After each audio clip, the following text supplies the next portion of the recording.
This is Democracy Now!, democracynow.org, The War and Peace Report. I'm Amy Goodman. And I'm Juan González. Welcome to all of our listeners and viewers around the country and around the world. Well, the news about South Carolina just continues with the release of the dash cam video, Juan, and you wrote your commentary today in the New York Daily News, your column on South Carolina. Yes, I think one of the things that I try to stress in my column is that how many more of these heartbreaking videos are we going to be exposed to across the country before a change occurs in policing in the country?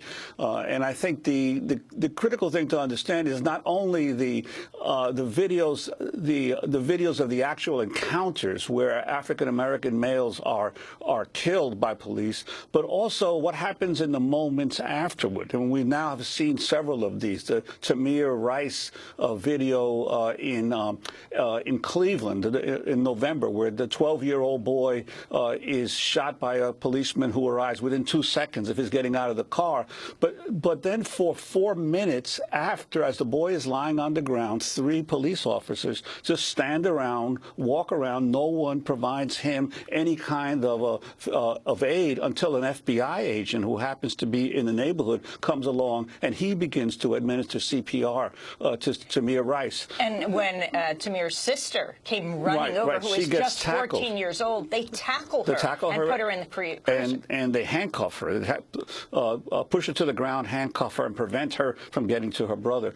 Then you have the situation with Eric Garner in the Staten Island video, where not only half a dozen police officers stand around as Eric Garner is gasping for breath, but then even when the EMS, the paramedics arrive, they waste 4 crucial minutes while they are walking around not treating him. Those 4 paramedics were eventually suspended for their actions on that day.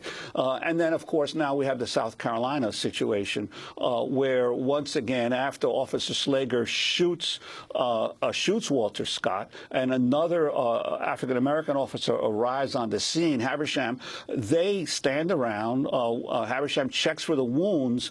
They talk on their radios. They discuss where is my vehicle, but they don't administer any kind of aid to Walter Scott. So you have this, and then people wonder why the Black Lives Matter movement has grown and spread so rapidly across the country when people are seeing these videos where people who are shot are not even given immediate aid. And police use their force to prevent bystanders from administering aid. Yes. When you look at Ramsey Orta's film, and again, Ramsey Orta remains in Rikers Island, the only person arrested around the Eric Garner case, though it was in an unrelated charge, he's the one who videoed.